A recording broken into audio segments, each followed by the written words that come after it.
आप सभी का हमारे टीम में स्वागत है। क्या आपके पास कोई सपना है? क्या आप उसे पूरा करना चाहते हैं? क्या आप हमेशा खुश और पॉजिटिव रहना चाहते हैं?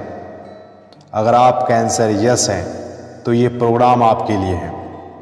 क्या आप तैयार हैं नई अपॉर्चुनिटी को लेने के लिए? आइए इस प्रोग्राम को लेकर आगे चलते हैं। मेरा पहला सवाल है ड्रीम के बारे में। What kind of dream? हम लोगों का किस तरह का सपना होता है? हम लोगों का सपना क्या होता है? एक अच्छा घर हो, एक अच्छी गाड़ी हो, वैकेशन में फैमिली के साथ घूमने जाए, उसके साथ टाइम स्पेंड करें, बैंक बैलेंस हो जो ज़रूरत पड़ने पर काम आए, बच्चों की अच्छी एजुकेशन हो, अच्छे स्कूल कॉलेज में पढ़ाई कर सके और फाइनेंशियल सिक्योरिटी हो। यही तो हम लोगों का ज़्यादातर का सपना होता है। लेकिन क्या वे पूरा होता है? क्या उसे पूरा करने के लिए हमारे पास कोई जरिया है? अगर नहीं तो आइए इस प्रोग्राम को लेकर आगे चलते हैं। ड्रीम तो होता है सभी का, लेकिन सभी का पूरा नहीं होता है। क्यों? आइए जानते हैं इस छोटी सी कहानी से। नेपाल के पहाड़ी इलाके में एक गांव था। उस गांव के पास एक पहाड़ी थी। पहाड़ी का ऊपरी हिस्सा समतल था, लेकिन पहाड़ी पर चढ़ने के लिए पगडंडी को छोड़कर कोई सही रास्ता नहीं था। गांव के सभी लोग सुबह और शाम पहाड़ी पर टहलने के लिए जाया करते थे। उस पहाड़ी से सूर्य उदय और सूर्य अस्त का नज़ारा बहुत ही खूबसूरत नजर आता था और सभी लोग का सपना था कि काश इस पहाड़ी पर हमारा घर होता। लेकिन घर बनाने का सामान ले जाने का कोई सुविधा नहीं होने के कारण वहां घर बनाना बहुत ही मुश्किल था। उसी गांव में एक बूढ़ा आदमी रहता था। वह बूढ़ा आदमी भी सुबह शाम टहलने के लिए जाया करता था और हमेशा अपने हाथों में कभी ईंट तो कभी लकड़ी तो कभी कुछ और घर बनाने का सामान ले जाता था। सभी लोग उसे देखकर हंसते थे कि क्या यह थोड़ा थोड़ा सामान ले जाकर कभी पहाड़ी पर अपना घर बना पाएगा। लेकिन वह बूढ़ा बिना किसी की बातें सुने रोज सुबह शाम अपना काम करता रहा और यह सब देख उसके फैमिली वाले ने भी उसका साथ देना शुरू कर दिया और कुछ ही महीनों में वहां बहुत सारा सामान इकट्ठा हो गया। उस बूढ़े आदमी ने वहां एक प्यारा सा घर बना लिया और खुद वहां रहने लगा। अब गांव वाले जब भी पहाड़ी पर जाते वह घर को देखकर उसकी तारीफ किया करते थे और कहते काश हमारा भी यहाँ एक घर होता। हम भी अपना सपना पूरा करने के लिए धीरे धीरे सामान इकट्ठा करते तो आज हमारा भी यहाँ सुंदर सा घर होता। दोस्तों, इस कहानी से हम 3 चीज सीखते हैं। विजन कुछ ही लोगों के पास होता है। सपना सभी का होता है, लेकिन उसे पूरा करने के लिए काम सभी लोग नहीं करते हैं। दूसरा, स्टार्टिंग में सभी लोग मजाक बनाते हैं। जब आप अपना सपना पूरा करने के काम करना स्टार्ट करते हैं तो लोग आपका मजाक बनाना स्टार्ट करते हैं। तीसरा, आपकी मेहनत देखकर लोग आपके साथ काम करना शुरू करते हैं। जब आप लोगों के बिना परवाह किए अपना काम शुरू करते हैं तो बहुत ऐसे लोग होते हैं जो आपके साथ देना स्टार्ट कर देते हैं। जिंदगी को सही से जीने के लिए जितना आपका खर्चा है उतना ही कम से कम इनकम का होना चाहिए। लेकिन आज क्या ऐसा है? 90% लोगों का आज इनकम का सर्किल व खर्चा के सर्किल से बहुत ही कम है। आज लोगों का खर्चा हर दिन बढ़ता ही जा रहा है, लेकिन इनकम का सर्किल वहीं का वहीं है। बहुत से लोगों का इनकम बढ़े या ना बढ़े, लेकिन खर्चा का सर्किल जरूर बढ़ रहा है। रेंट की बात करें, कार की EMI हो या रिपेयरिंग हो, बच्चों का एजुकेशन हो, डॉक्टर की दवाई हो, मोबाइल का हो, इलेक्ट्रिसिटी हो, ट्रेवल हो, हाउस हो, फेस्टिवल हो या function, marriage, birthday party, day by day खर्चा का सर्किल बढ़ता ही जा रहा है। क्या हमारे पास कोई रास्ता है इनकम का सर्किल को बढ़ाने का? अगर नहीं तो वीडियो को पूरा देखें। आफ्टर कोविड हमारी जिंदगी कितनी बदल गई है। गेटिंग ए जॉब और लिविंग इट। आज लोगों की नौकरियां लग रही है या लोगों की नौकरियां छूट रही हैं। Are business earning profit? क्या आज ज्यादातर बिजनेस में लोगों को प्रॉफिट हो रही है? सैलरी इज इंक्रीजिंग और डिक्रीजिंग? क्या आज लोगों की सैलरी बढ़ती जा रही है या लोगों की सैलरी आज कम होती जा रही है? एम्प्लॉयमेंट इज इंक्रीजिंग और डिक्रीजिंग? आज बेरोजगारी दिनों दिन बढ़ती जा रही है या कम होती जा रही है। आज आप देख रहे हैं कोविड के बाद जिंदगी हमारी कितनी बदल गई है। We work for 3 elements. हम लोग 3 चीजों के लिए काम करते हैं। फर्स्ट पैसा, दूसरा टाइम, उस पैसे को खर्च करने के लिए वक्त, और तीसरा सिक्योरिटी, सबसे जरूरी अपने और अपने फैमिली के लिए। ये स्लाइड आपके सामने है। सबसे ऊपर ओनर है, उसके बाद बिजनेस हेड्स है, फिर एजीएम, डीजीएम, जीएम, और उसके बाद सीनियर वर्कर, और लास्ट में आते हैं वर्कर्स। यही लोग होते हैं। इन सब लोगों के पास, किन किन लोगों के पास ये तीनों चीज मिलती हैं और क्यों? ओनर के पास पैसा भी है, टाइम भी है, और उसके फैमिली का सिक्योरिटी भी है। अगर ओनर किसी दिन काम पर ना जाए तो भी पैसा मिलेगा। अपर मैनेजमेंट के पास पैसा तो है, लेकिन उसे पैसे के साथ साथ उसके पास टाइम नहीं है और ना ही उसके पास सिक्योरिटी है। मिडिल मैनेजमेंट के पास ना तो ज़्यादा पैसा है, ना टाइम है, ना सिक्योरिटी है। ऐसा क्यों है कि ओनर के पास तीनों चीज़ हैं? क्योंकि ओनर के पास एक नेटवर्क है। Owner has a network. अगर आपको मनी, टाइम, सिक्योरिटी चाहिए तो आपको भी नेटवर्क बनाना होगा। क्या आप आज नेटवर्क बना रहे हैं? आज आप अपना खुद का बिजनेस खड़ा कर रहे हैं? नहीं, तो ये बिजनेस आपके लिए है। 4 reasons why 95% population don't do business.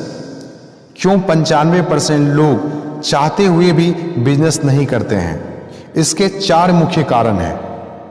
पहला, मनी, पैसा। 95% लोगों के पास उतना पैसा ही नहीं होता है जिसकी वजह से वह अपना बिजनेस खड़ा कर सके। दूसरा रीजन होता है रिस्क। अगर आपके पास पैसा है तो वह रिस्क लेने के लिए तैयार नहीं है, वह रिस्क लेना ही नहीं चाहता है, इस कारण से भी वो बिजनेस नहीं करते हैं। तीसरा जो होता है वो नॉलेज। अगर आपके पास पैसा है, रिस्क लेने के लिए आप तैयार हैं और उस बिजनेस को करने के लिए ना तो आपके पास कोई अनुभव है, ना तो नॉलेज है, इस कारण से भी बहुत से लोग बिजनेस को नहीं करते। और आखिरी कारण है टाइम। उसके पास टाइम नहीं है। इन 4 कारणों की वजह से 95% लोग कभी बिजनेस करते ही नहीं है। What big businessman are doing. बड़े बड़े बिजनेसमैन क्या करते हैं? They are creating network. वे लोग नेटवर्क बनाते हैं। जियो एयरटेल ने क्या बनाया? नेटवर्क। कोलगेट लक्स ने क्या बनाया? नेटवर्क। KFC हल्दीराम ने क्या बनाया? Network. They all are creating network. और आज हम लोगों को नेटवर्क बनाना, कस्टमर बनाना छोटा काम लगता है, और इन सारे बिजनेसमैन को नेटवर्क बनाना बहुत बड़ा काम लगता है, क्योंकि उन्हें पता है पावर ऑफ नेटवर्क। वे लोग जानते हैं नेटवर्क की शक्ति, इसलिए वे लोग बनाते हैं। और हम लोग इसलिए नहीं बनाते हैं क्योंकि हम लोगों को नेटवर्क की शक्ति के बारे में पता नहीं है। Next slide. What big celebrities are doing. बड़े बड़े सेलिब्रिटीज क्या करते हैं? वे लोग मार्केटिंग करते हैं। They all know power of marketing. Shahrukh Khan fair handsome का मार्केटिंग करते हैं। विराट कोहली मांगवेयर का मार्केटिंग करते हैं। शेफ की बात करें, प्रियंका, आलिया, करीना, ऐश्वर्या, सब मार्केटिंग करते हैं। और सब वे लोग हैं जो उस प्रोडक्ट के मालिक नहीं हैं। उन्हें पूरे हिंदुस्तान के सामने मार्केटिंग करने में शर्म नहीं आती है, इसलिए वे लोग आज बड़े सेलिब्रिटीज हैं। और हम लोगों को आज मार्केटिंग करने में शर्म आती है। वे लोग अपने काम में फख्र महसूस करते हैं और हम लोग शर्म महसूस करते हैं। If we combine both network plus marketing, अगर हम दोनों को मिला दिया जाए, नेटवर्क और मार्केटिंग को, it becomes direct selling business. अगर नेटवर्क और मार्केटिंग को मिला दिया जाए तो ये बन जाता है डायरेक्ट सेलिंग बिजनेस। हम लोगों को प्राउड फील होना चाहिए because we are part of direct selling business. आज बड़े बड़े सेलिब्रिटीज़ और बड़े बड़े बिजनेसमैन जो कर रहे हैं वही काम हम डायरेक्ट सेलर कर रहे हैं।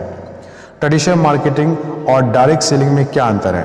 ट्रेडिशनल मार्केटिंग में एक मैन्युफैक्चरर होता है जो माल बनाता है, उसके बाद उसका एडवर्टीजमेंट होता है, उसके बाद CNF एजेंट होते हैं, इसके बाद डीलर होते हैं, होलसेलर होते हैं, उसके बाद शॉपकीपर, देन कस्टमर होता है। लेकिन डायरेक्ट सेलिंग में एक मैन्युफैक्चरर होता है, दूसरा डिस्ट्रीब्यूटर होता है, उसके बाद कस्टमर होता है। ट्रेडिशनल मार्केटिंग में जो पैसा एडवर्टीजमेंट में सीएनएफ एजेंट के पास, डीलर के पास, होलसेलर के पास, शॉपकीपर को मिलता है, वही पैसा डायरेक्ट सेलिंग में एक डायरेक्ट सेलर को मिलता है। यहाँ पर भी बहुत सारे प्रोडक्ट होते हैं और आज हम बात कर रहे हैं आरसीएम बिजनेस की। RCM has lots of products range. RCM के पास डेली यूजेज प्रोडक्ट हैं जो गुड मॉर्निंग से गुड नाइट तक हमारे यूज़ के प्रोडक्ट आते हैं। आज सुबह से लेकर शाम तक जितने सारे प्रोडक्ट को आप यूज़ करते हैं वो सारे प्रोडक्ट आपको आरसीएम बिजनेस में आसानी से मिल जाते हैं, जो हर किसी की घर की ज़रूरत है।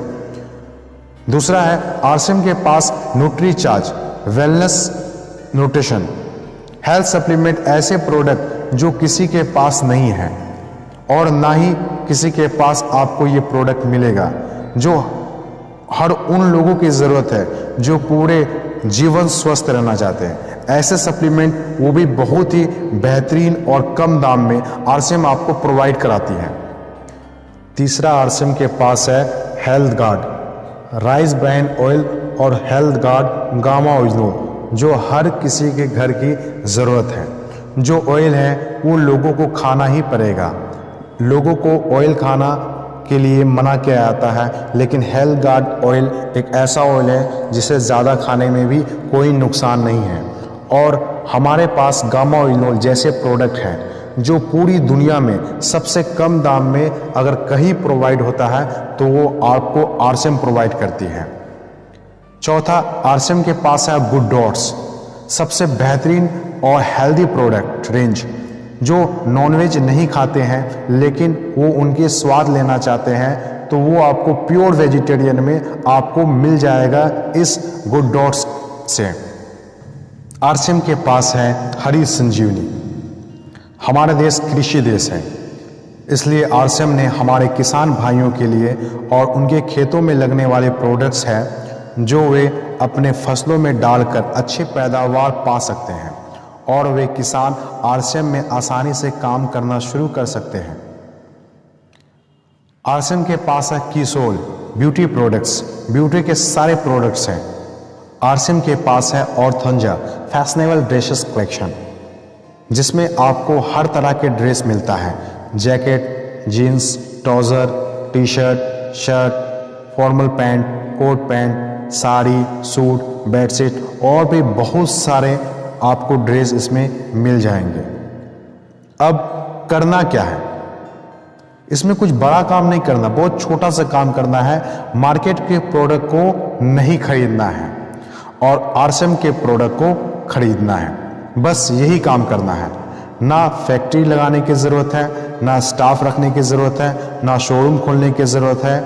आप जो कर रहे हैं, जहां कर रहे हैं, जैसे कर रहे हैं, बस आप आज एक छोटा सा डिसीजन लेना है, मार्केट के प्रोडक्ट को नहीं खरीदना है और आरसीएम के प्रोडक्ट को खरीदना है और अपने रिश्तेदार, पड़ोसी, दोस्त को यही करवाना है। इसको करने में एक ही समस्या आएगी, लोग सिर्फ ना करेंगे, इससे ज़्यादा समस्या कुछ भी नहीं आएगी।